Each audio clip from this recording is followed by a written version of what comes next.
आप अपनी उम्र को 24-25 साल पीछे ले जाओ, समझ में आ रही होगी। ए महाराज, लीला तो बाबा ने बहुत पहले रच दी, अब तो कथा कह रहे हैं, ठीक है। संपूर्ण लोकों के आश्रय भूत परम पवित्र बिल द्वार में स्नान करके जो शेष सैया पर शयन करने वाले श्री हरि का भक्ति पूर्वक पूजन करता है महाराज, वो जीवन भर के पापों से मुक्त हो जाता है।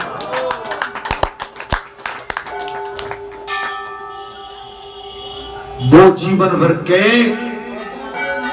पापों से, जो मानव वर्षा के 4 महीने तक जल में शयन करने वाले देवेश्वर विष्णु का भक्ति पूर्वक पूजन करता है 4 मास। और 4 मास का मतलब होता है ओनली भजन, केवल भजन। 4 मास का मतलब होता है हम एकांत में चले जाएं और 4 मास तक ब्रह्मचर्य का पालन करके एक समय का भोजन आहार ग्रहण करके और भगवान की साधना में श्री हरि का जाप करते रहे। 4 मास में किसी भी तरह का संसारी कर्म न करें।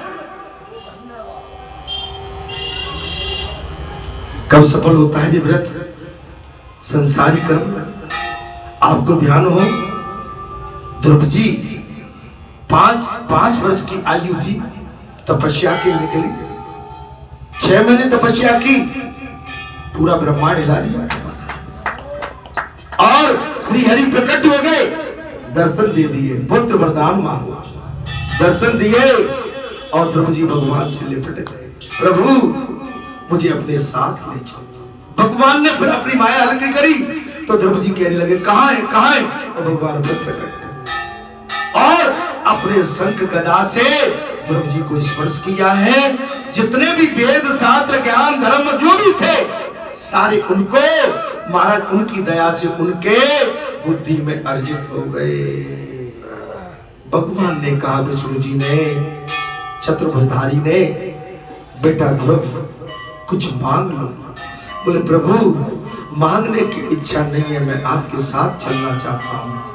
श्री हरि ने उसी समय कह दिया ध्रुव तुमने 6 महीने मेरा तप किया है, बेटा पहले संसार के कर्म का निर्वहन करो, जाओ मैं तुम्हें इस मृत्यु लोक में 36,000 वर्ष का राज प्रदान करने का तुम्हें राज अभिषेक करता हूं। महाराज राज अभिषेक करो और 36,000 वर्ष के राज्य के बाद बेटा ध्रुव तुमको मैं शरीर के मैं अपने पास ही तुम्हारे लिए एक अलग से ध्रुव लोक का निर्माण करूंगा, तुम्हें मैं शरीर से अपने लोक में अपने पास बिठाऊंगा।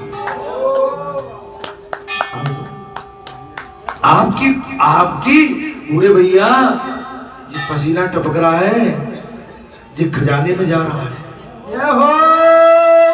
भगवान के पास। ये पसीने का, आपके पसीने का, मेरे पसीने का, आपकी तपस्या का, सबकी तपस्या का पूरा हिसाब किताब है। आपकी किसी की भी तपस्या व्यर्थ नहीं जाएगी, आपको मैं ब्याज के भगवान दे देंगे।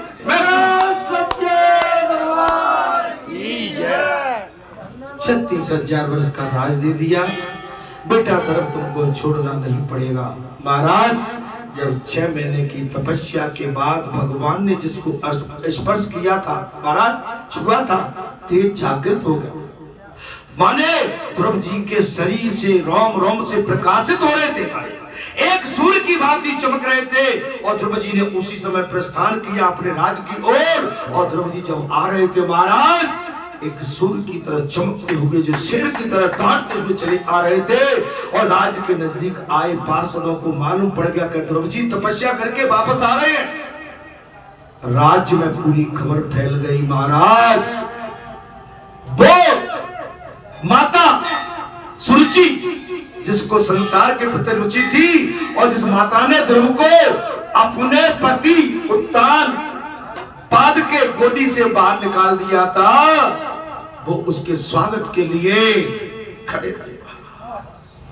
पहुंच ध्रुव ध्रुव मां खड़ी है सुनीति, मां सुनीति खड़ी है ध्रुव की आहट देख रही है। मेरा पुत्र 6 महीने बाद आज भगवान का जब तब करके आज मेरा लाल आज आ रहा है, उसकी जय जयकार आज पूरे राज्य में ध्रुव तेरी जय जयकार हो रही है।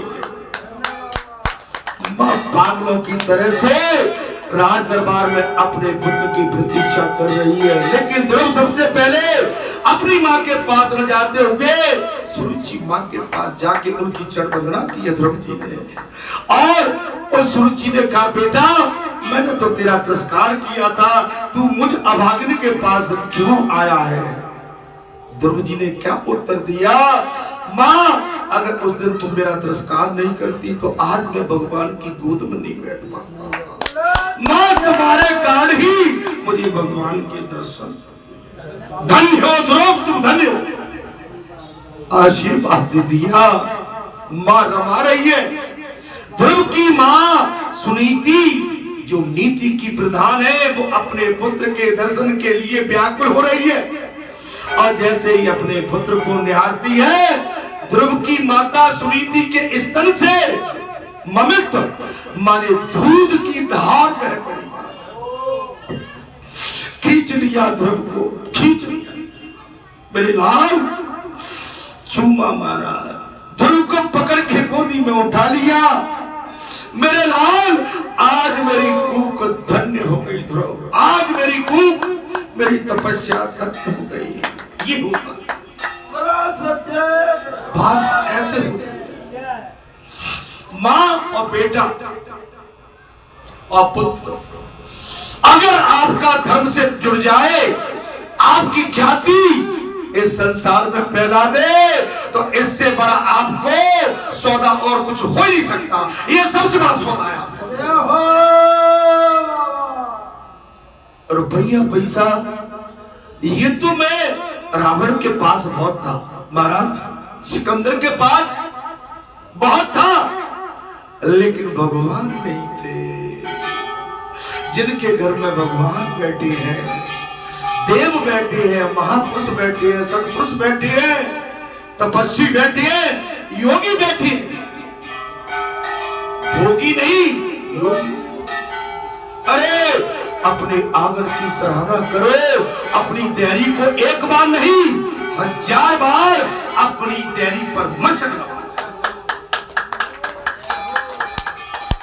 महाराज आज मेरा हृदय गदगद हो रहा है। ध्रुव जी ने जो किया ऐसा आप सब करो। मैं चाहता हूं कि आप भी ध्रुव बन सकती हो। कब? तब आप शरणागत होगे, तब आप अपने माता पिता के वचन पर खरे उतरोगे, तब अपने गुरु के वचन पर खरे उतरोगे, तब अपने वेद शास्त्र पर सुनी हुई बातों पर खरे उतरोगे, तब। भैया कथा कहना मुझे तो नहीं आता है, लेकिन कहने की पूरी कोशिश करता हूं। मैं आपको क्या बताऊं, ध्रुव, मीरा, प्रहलाद, सूरदास, तुलसीदास, कबीरदास, रैदास, महाराज नरसिंह भगवान, मैं किरकिर की गाथा गाऊं मेरे मित्रों। माताओं मीरा, अनसुईया, सती सावित्री, राधा और जानकी, जिन्होंने अपना सब कुछ अपने धर्म के लिए न्यौछावर कर दिया। ऐसा आप ही करती हो। मैं व्याकुल क्यों हो रहा हूं? जब मैं प्रेम रस और प्रेम मगन में क्यों डूबा हूं? आपकी धर्म के प्रति रुचि जानकर, आपके धर्म के प्रति व्याकुलता जान के, आपके धर्म के प्रति आस्था और भाव जान के मैं भी भावुक हो रहा हूं।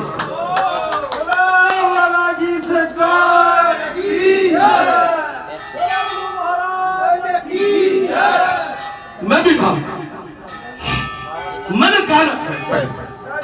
मैंने कहा ना भाई, माँ जैसी वस्तु इस संसार में कोई नहीं है। माँ अमूल्य वस्तु होती है, माँ जैसी वस्तु नहीं है। मैंने माँ को तो देखा है, लेकिन माँ का प्यार नहीं देख पाया। मुझ जैसा अभागा माँ के प्यार से वंचित रहा। माँ ने मुझे जन्म दिया, लेकिन माँ के आंचल में, गोद में मैं बहुत कम खेल पाया। जब तक मैं संभल पाता, सोच पाता, उससे पहले माँ इस संसार को छोड़ चुकी। माँ जैसी वस्तु इस संसार में नहीं है।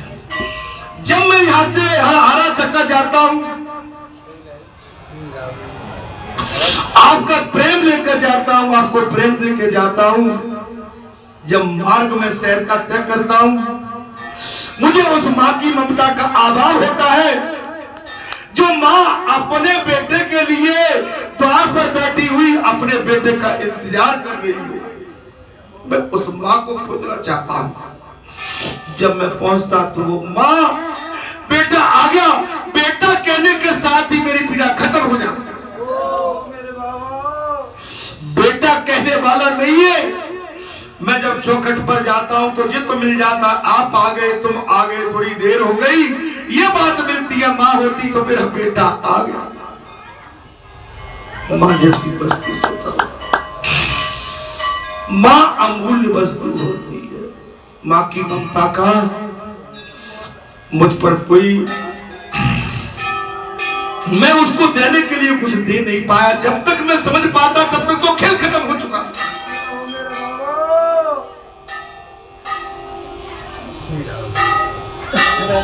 लेकिन फिर भी वो मां न सही तो क्या है, मुझे आप जैसी कई मां मिली है जो मुझे मां के और बेटे का प्रेम देती है। मेरी बहनें मिली है।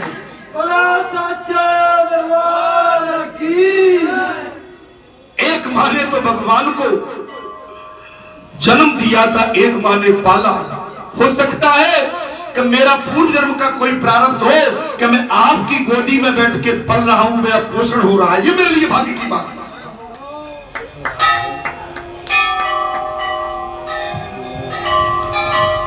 उस मां के लिए मैं रमाता हूं। आप विश्वास नहीं करोगे, मैं कोई बनावटी बात, मां तू कहां है?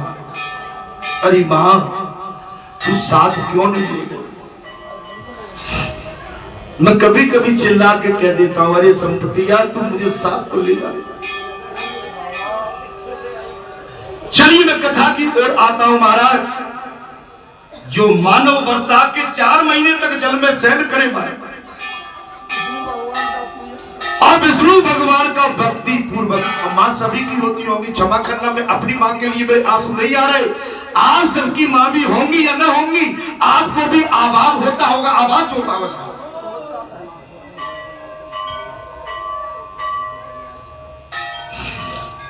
आपको भी आभास होता होगा, मां तू कितनी अच्छी है, तू कितनी भोली है, प्यारी प्यारी है?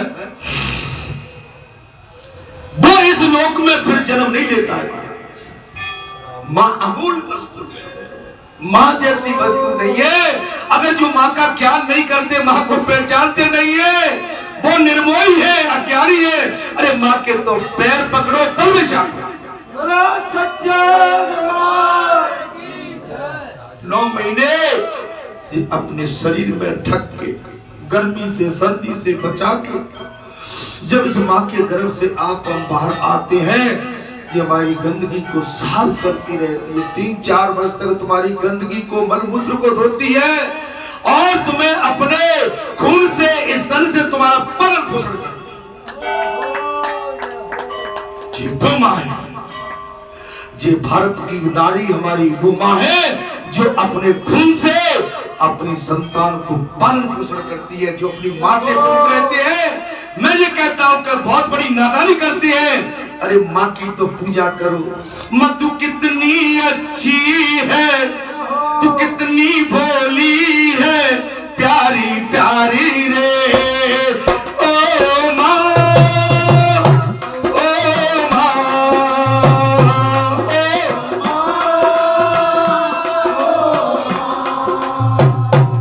तू कितनी अच्छी है, तू कितनी भोली है, प्यारी प्यारी। अपना नहीं तुझे दुख सुख कोई। महाराज, अपने दुख सुख की मां कभी चिंता नहीं करती, खुद जागती है और अपने लाल को सुलाती है। जैसी मां होती है।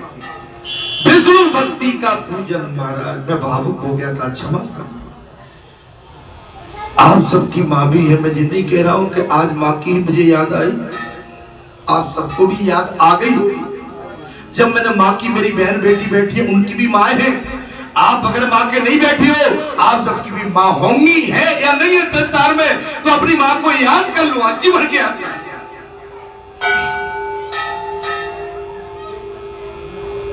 महाराज वहां बिल द्वार में या जल मात्र में पहले के महाभाग मुनि ने भगवान शेष साई की आराधना की और उनके शुभ निवास स्थान से मुक्ति को ग्रहण किया।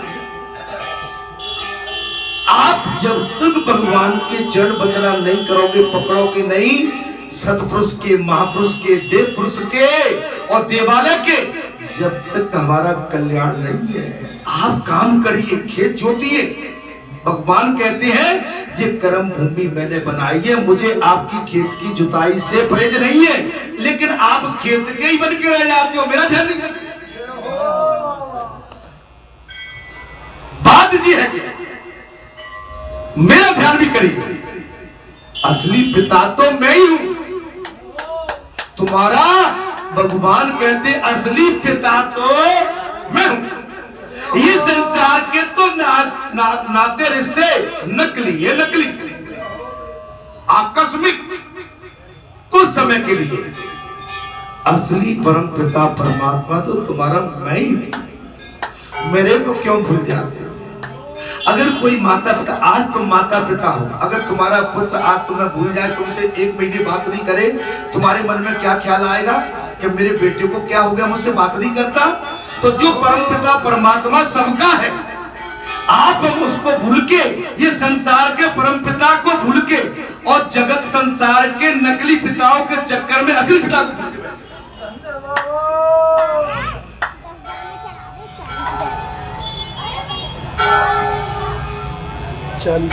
भगवान विष्णु के परम पद को प्राप्त हुए। कथा में आनंद शायद आ रहा हो तो मैं कथा कहूं, संभवतः आनंद ही आ रहा होगा। महाराज आनंद आ रहा है क्या? राम कथा मुनि ब्रज बखानी, सुनी महेश परम सुखमानी। राम कथा मुनि ब्रज बखानी, सुनी महेश परम सुखमानी। ऋषि पूछी हरि सुहाई, कई सम अधिकारी पाई। अगर आपको कथा अच्छी लगती है तो मैं अधिकारी जान के ये कथा और बढ़ाता हूँ। महाराज वही भगवान विष्णु के परम पद को प्राप्त होता और सब तीर्थों और संपूर्ण यज्ञों में जो फल प्राप्त होता है ना, वही फल चौमासे में भगवान से सैया पर पड़े हुए ईश्वर पूजा से भी प्राप्त हो जाता है। 4 महीने, 4 मास बहुत करते हैं, 4 मास का मतलब है कि उसमें हमें अपनी कर्म भूमि से भी अलग हटना पड़ेगा। अगर भगवान का 4 मास का मतलब है सत्यव्रती त्याग, उसमें हमें कहीं भी न खेत में जाना है न कल्याण में जाना है। अगर खेत में कल्याण में गए तो उसमें एक ध्यान आएगा, इसमें तो दूब हो गई, इसमें घास हो गया, इसकी पैदावार में कमी होगी।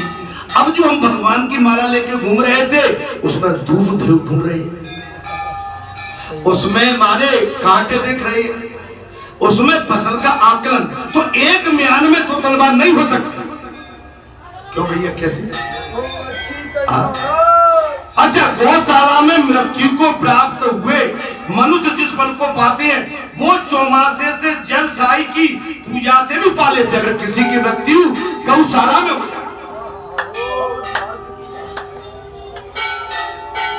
अगर किसी की मृत्यु गौशाला, आजकल आपने गौ को भगा दी भाई, गौ में लठ दे रहे हो, गौ को खेत में भी नहीं घुसने देते हो। गौ अगर मुंह मार जाए तो तमाम गौ को पोसती हो, जबकि गौ के अंदर महाराज 56 करोड़ देवता वास करते। आप गौ को बाहर निकाल दिया, काले धन को अंदर ले लिया।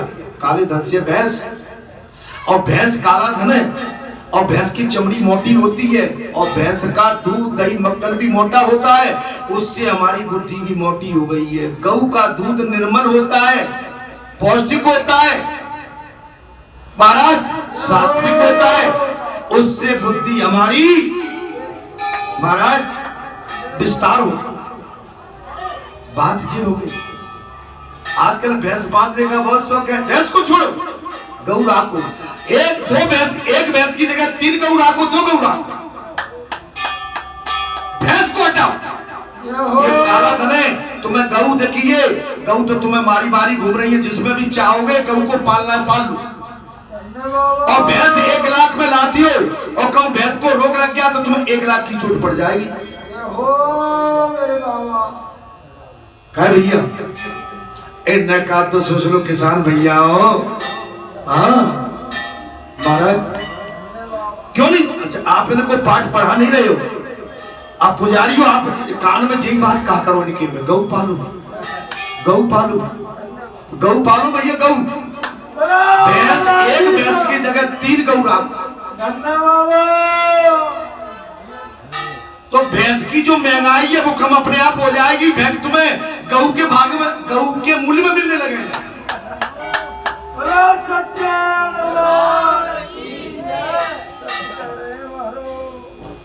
भारत गौशाला में मृत्यु प्राप्त होना और मनुष्य को पुण्य से पाप से छुटकारा।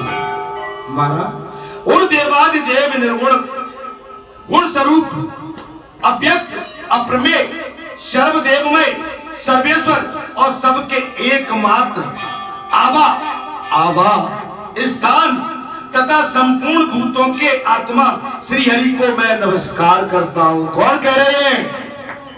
पितामह और धर्मराज युधिष्ठिर। ठीक है, धर्मराज युधिष्ठिर कह रहे पितामह से उन देवादिदेव श्री हरि को मैं नमस्कार करता हूं। ये कथा कौन सुना रहा है? भीष्म पितामह। किसको? युधिष्ठिर जी को, धर्मराज जी को। उन भगवान विष्णु के शयन और बोधन के दिन एकादशी तिथि में जो कुछ भी उत्तम कर्म किया जाता है वो अविनाशी होता है। एकादशी का मतलब है बाजार को मत निकलो, घाट घाट का पानी मत पियो।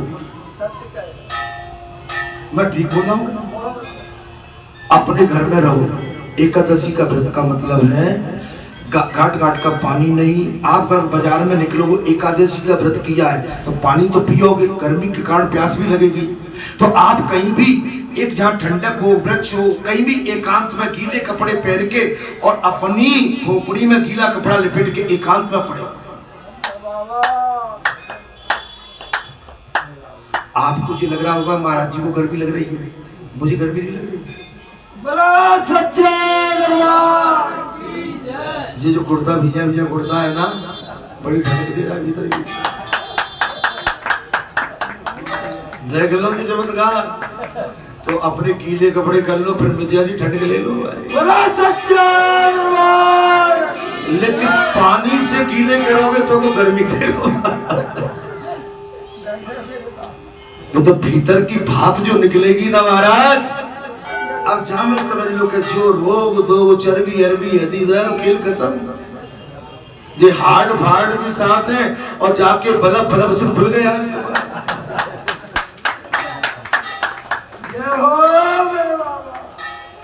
अब तुम दौड़ लगाते हो तो मैंने एक दिन दौड़ भी तुम्हें लगवा दी।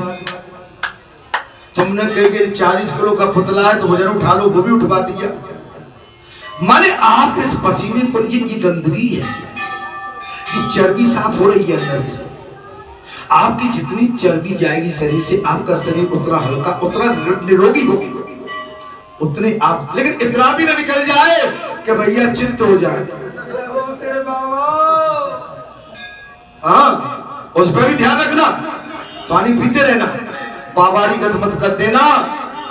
महाराज बोले देवी प्यास लग रही है, पानी। बोले स्वामी लाई पानी। अब पड़ोसन देख रही महाराज, बोले महाराज जी तो बहुत पसीना बहाते हैं, आए हर वक्त हाथ के और देवी से पानी मांगो। पड़ोसन बैठी थी, महाराज अब पानी मांग लिया। वो चावल धान कूट रही थी और वो तो तपस्विनी थी, तेजस्वी थी, पतिव्रता नारी थी और मन कहीं लाई महाराज और मूसल को ऊपर छोड़ा। मूसल उस देवी की तपस्या से ऊपर डटा रहा। अब हो गई दौड़ के पड़ेरी पे और बढ़िया सा एक गंगा जल में पानी लेके लाई। बोले लो स्वामी। अब पानी पिया और उसने हाथ बढ़ाया, मूसल हाथ में आ गया, फिर कूदने लगी। ये चमत्कार पड़ोसन देख रही। क्या देख रही थी? हाँ चमत्कार, जी तो बड़ी चमत्कार है। जानती हो, घर जाके अपने पति से बोली, जानती हो मैंने आज बड़ा एक चमत्कार देखा है। बोले क्या देखा? बोले मैं पड़ोस में बैठी थी, पड़ोस में धान कूट रही थी, उसके पति हला के आए और पसीना में डूबे हुए। उन्होंने कहा देवी एक लोटा पानी, और वो धान कूट रही थी और मूसल को ऐसे छोड़ा, मूसल अध पर लटका रह गया और पड़ेरी पे पानी लेने गई। और क्या हुआ? बोले पानी लेके पानी भी पिला दिया। फिर क्या हुआ? बोले पानी पिला के पति तो चले गए अंदर को, और उसने हाथ बढ़ाया, मूसल उसके हाथ में आ गया। सुनती हो ना? बोले क्या? कल तुम भी हला कर जाओ, तुम भी हला कर जाओ कल, मैं भी सवेरे से धान कूटती हूँ। ठीक है? पति सीधो विचारो, सवेरे हल लेके गौ, पसीना में हम जैसी नाई अनाड़ी है, दो लथ पथ हो रहा हमारा, धान कूट रही। मैं आ गया हला के, देवी प्यास। बोले मैं आई स्वामी, और ऐसे गई महाराज, और जैसे मूसल को छोड़ते हैं, अब तो तपस्वी तपस्या तो की नहीं थी कभी, और मूसल जैसे ही छोड़ा, नाक पे पड़ा, नाक टूट गई महाराज। तो अनाड़ी का काम कभी मत करना कि महाराज जी तो पसीना बहा रहे, हम भी बहा लेते हैं, पसीना तो बह रहा है, लेकिन इसमें ग्लूकोज कम हो रहा है। मेरे बाबा तपस्या बात नहीं, मैं कोई मैंने पानी पी दिया, ठीक है? करत करत अभ्यास है कि जड़ मत होत सुधा। आपने देखा महाराज जी, आपके वेदाचार्य थे, वेदाचार्य महाराज, हमारी माताओं को देख लो, सब आज भी भंग हो रहे। भैया पीछे कहीं चला दे हम तो कथा विराम, कुछ तो आराम, इनको पीछे कुछ तो आराम दे दो, नहीं आज मुझे बहुत बड़ा कुछ पर वो हो जाएगा। महाराज अब बात आती है महाराज, एकादशी की बात हो गई। अच्छा ठीक है, वो अविनाशी होता है। कौन होता है? वो एकादशी का जो पुण्य धर्म करता है वो अविनाशी होता है, उसका किया हुआ धर्म कभी नाश नहीं। वो दिन जो अन्न खा जाता है, महाराज सोच लेना भाई, एकादशी के व्रत के दिन यदि कोई अन्न खा जाता है, वो मनुष्य पाप आत्मा है।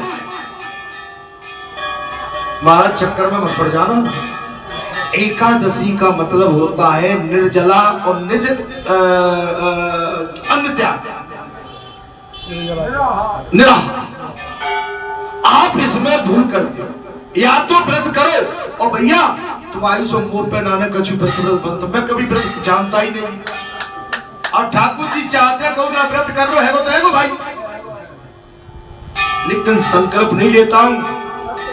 संकल्प बड़ा खतरनाक होता है मेरे भैया, है ना? होता है ना? बाबा तो बाबा कह देंगे मोड़ा ने कही तो अतना ने, और कह दी तो बाबा पकड़ लेंगे भूम। अंतिम यात्रा में कहेंगे रे तूने जब बात तो मेरे सामने कही थी, तू व्यास पीठ में बैठ के तूने संकल्प लाओ कि नहीं लो? हाँ कचू संकल्प लाए तो बिल का हिसाब किताब तो मुझसे हो जाएगा। लेकिन मैंने व्रत कभी नहीं किए। वैसे अगर व्रत हो जाए तो 3 दिन के लगातार ही हो जाए, अपने आप हो जाए।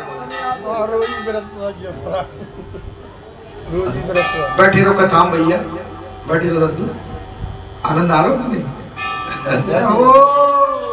बात आ रही है महाराज, उस दिन जो अन्न खाता है वो मनुष्य पाप आत्मा होता है एकादशी के दिन। अतः व्यक्ति पुरुष को अन्य एकादशी तिथियों के आने पर भी प्रयत्न पूर्वक अन्न से बचना चाहिए। सियापति राम। अब भैया थोड़ा भजन सुना दे, और मैं 11:30 पौने 12 बजे कथा को विराम दे दूंगा, तो गर्मी का टाइम है, ठीक है?